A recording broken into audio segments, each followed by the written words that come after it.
Hey Reddit, I really need some advice. I'm 38, at my wit's end with my wife, Sarah, 36. We've been married for 10 years, no kids. For the most part, things have been normal, I guess. We both work, we have our routines. She's always been a bit particular, demanding even, but I thought that was just her personality. Lately, though, something has felt off. Sarah started taking more Ubers, a lot more. She works from home most days, so I couldn't understand why she needed so many rides. When I'd ask, she'd snap, "Do you have a problem with me getting around? Are you trying to control me?"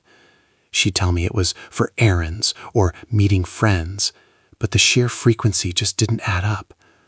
Sometimes I'd hear her on the phone, speaking in hushed tones, almost like she was hiding something. When I'd walk into the room, she'd quickly hang up or change the subject, often becoming instantly irritable. I tried to brush it off, telling myself I was being paranoid, but the feeling in my gut was getting stronger. It felt like she was pulling away, building this wall around herself that I couldn't penetrate. I even tried to suggest driving her myself to save money, or just to spend more time together. "Don't you trust my driving?" She'd scoff, or "I prefer to handle my own transportation, thank you very much." It was always an excuse, always a deflection. I just couldn't shake the feeling that something was genuinely wrong. And then there was the name I started hearing too often, Mark. She'd mention him casually. "Mark dropped me off," or "Mark was telling me about." Always Mark, the Uber driver. She even had his number saved. That's when the real unease started. Mark became a fixture in her life, even if he was just an Uber driver. When she'd talk about him, it wasn't just a quick mention. She'd sometimes talk about his life, his problems, even his car. I tried to make a joke about it once. "You know him better than you know your own husband, Sarah." And she lost it. "He's professional and reliable, which is more than I can say for some people," she screamed, before storming out of the room. One Friday, she told me she was having a girls' night out. She put on a new dress, one I hadn't seen before, and certainly hadn't bought her, and looked incredible. She told me she wouldn't be back until late, maybe even the next morning, staying at her friend Lisa's place. I felt a pang of resentment, but she rarely goes out like that, so I tried to be supportive. I decided to use the free evening to finally clear out the garage. Around 11 p.m., I was sweating and covered in dust when my phone buzzed. It was a text from Sarah. "Forgot my good earplugs. Can you drop them off at Lisa's place? Address." It was odd, but maybe she just couldn't sleep without them. I grabbed the earplugs and put Lisa's address into my GPS. The drive took about 30 minutes, and the address led me to a surprisingly secluded, almost industrial area near the edge of town, not the nice suburban neighborhood where I thought Lisa lived. Maybe they rented an Airbnb for the night. I pulled up slowly, trying to find the house number. The street was dark, lit only by the occasional distant street lamp. As I rounded a corner, I spotted a familiar car parked in a dark lot behind an abandoned warehouse. It was a black Toyota Camry, and I knew that model. I knew the specific dent on the rear bumper. It was Mark's Uber car. I stopped my own car, heart pounding, and killed the engine. I crept closer, hiding behind a large dumpster. The car was shaking, slightly, rhythmically. I crept up to the window, peering through the slight gap between the tint and the roofline. That's when I saw them, Sarah and Mark, naked, having sex in his taxi. I didn't even need to open the door. The sound, the movement, the absolute betrayal, it was all right there. I froze, earplugs still in my hand. I think I made a small noise, a whimper, because Mark's head snapped up. He saw me. Mark's eyes went wide with sheer terror when he saw me. He screamed, trying to pull the cheap fabric of his shirt over himself, but it was Sarah who reacted first and worst. She didn't show shame or regret. No, she showed pure, white-hot fury that someone dared interrupt her little joyride. "What the hell are you doing here?" she shrieked, her voice echoing in the empty parking lot. She kicked her bare feet against the ceiling of the Uber, trying to sit up. "Are you stalking me, you creep? Get out of here!" I was shell-shocked. I stepped away from the car, dropping the earplugs I'd been clutching. They bounced off the asphalt. "Stalking you?" I finally managed to bellow, my voice hoarse. "You sent me the address, you cheating liar. You said you were at Lisa's. I was bringing you the goddamn earplugs." Mark was trying to be invisible, struggling to zip up his jeans while still awkwardly wedged between the seats. "Sir, please, just calm down," he muttered. Sarah didn't let him finish. She threw the car door open. She was still half-dressed and staggered out, pulling a shawl over herself. "Oh, so now I'm the liar. You're the one sneaking around in the dark. What, you followed the GPS and you're mad about where it took you? This is Lisa's new rental place. She just moved." "Right," I said, pointing at the massive, dilapidated sign above the building. Lisa, the accountant, moved into an abandoned factory lot, and she decided to celebrate her housewarming by having sex in Mark's car instead of inside. Sarah started to wail, but it wasn't the sound of sorrow. It was the sound of a spoiled child denied something. "This is all your fault. You never pay attention to me. You're so boring. Mark actually listens to me. We were just talking, and he offered me a ride, and he was being so sweet. It was a mistake, a momentary lapse. It didn't mean anything." Mark, seeing his chance, quickly started the car and reversed sharply, almost hitting a dumpster. "Stay away from my car. Don't touch my property," he yelled out the window before speeding away, leaving Sarah and me alone in the oppressive darkness. She turned on me, her face blotchy and red. "Now look what you did. You scared him off. He's just a sweet guy trying to make a living, and you behave like a lunatic. You ruined my night. I hate you." I looked at my wife, standing in the shadows, half naked and screaming at me, justifying her affair with a taxi driver she was paying to transport her. I didn't feel rage anymore, just an icy clarity. Sarah demanded I drove her home immediately. "Stop staring at me! It's freezing! I need to get out of this awful place! Drive, or I'm calling a real Uber!" I got back into my car, the silence deafening, punctuated only by her ragged breathing beside me. The drive home was a nightmare.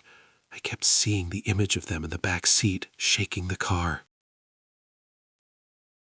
About 10 minutes into the drive, she started again. "Look, let's be mature about this.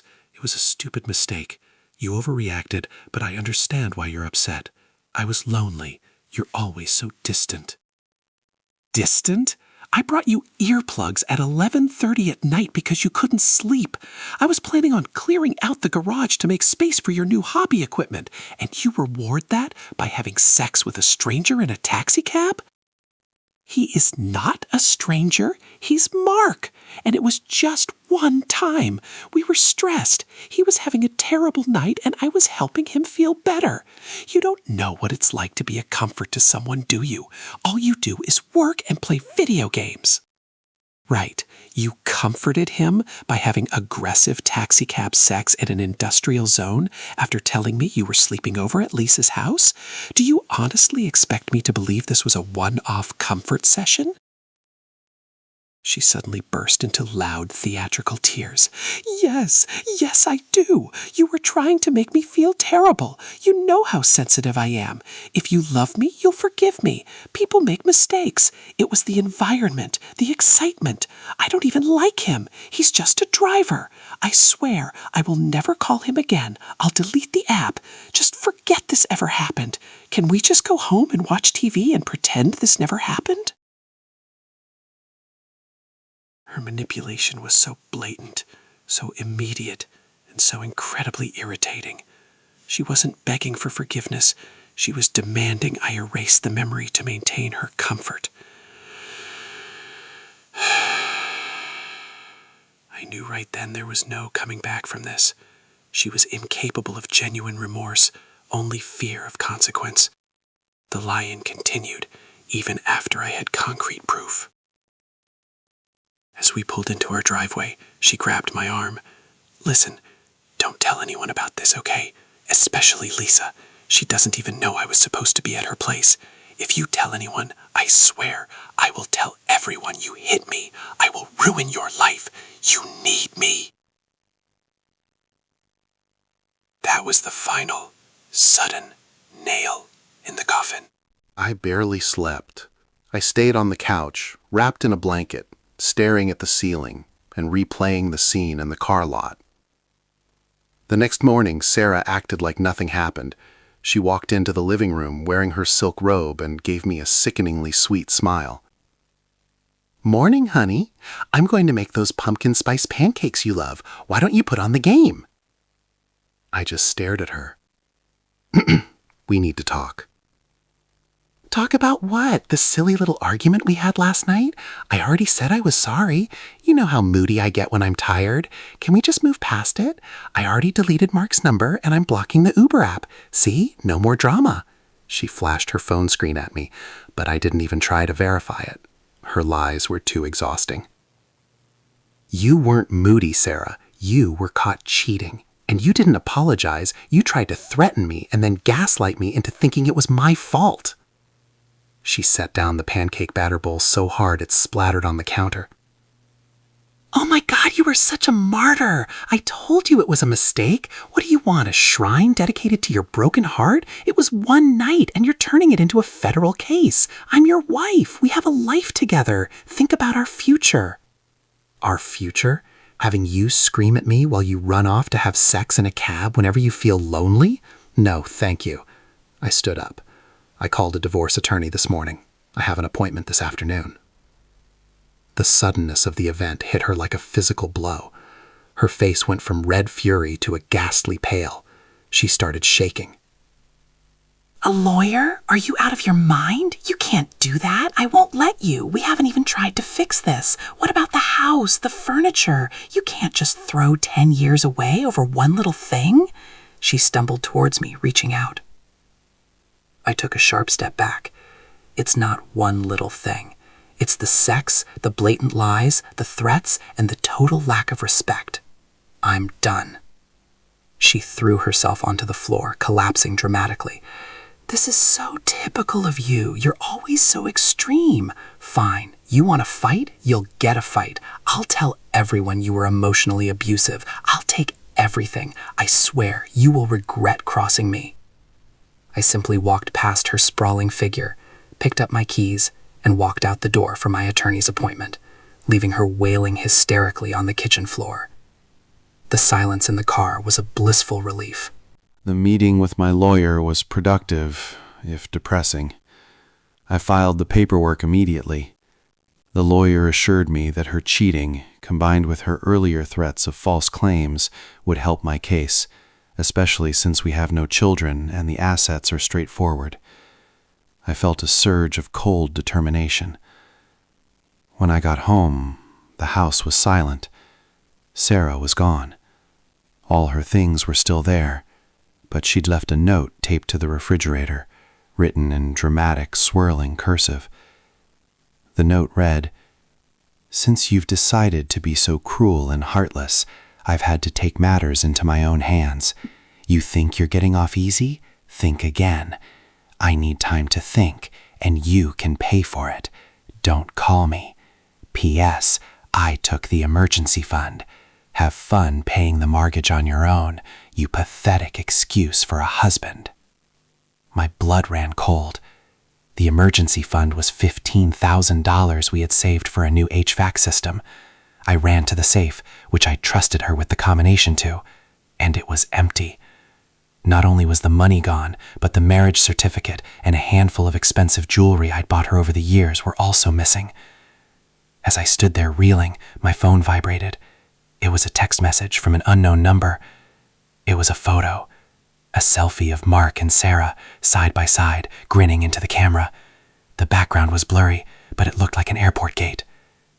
The text below the photo read, "Enjoy your divorce, loser. Mark has decided to take me on a little break to the Caribbean, and he says your credit card paid for the tickets. Hope your lawyer is expensive. XOXO Sarah." I felt dizzy. She'd not only drained the savings, but had somehow accessed one of my lesser-used credit cards, the one tied to my travel rewards, and used it for a lavish trip with her lover. The speed and malice of this turn of events were absolutely stunning. This wasn't just a bitter wife. This was full-blown financial sabotage and psychological warfare. The sweet guy trying to make a living suddenly had the means to fly her to the Caribbean. I immediately called the credit card company to report the fraud and freeze the card, then called my lawyer back. New development, I told him, trying to keep the tremor out of my voice.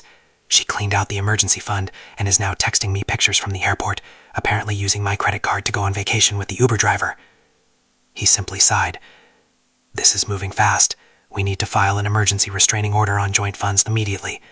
This certainly gives us excellent grounds for tracing and recovering the assets and paints a very clear picture of her character for the judge.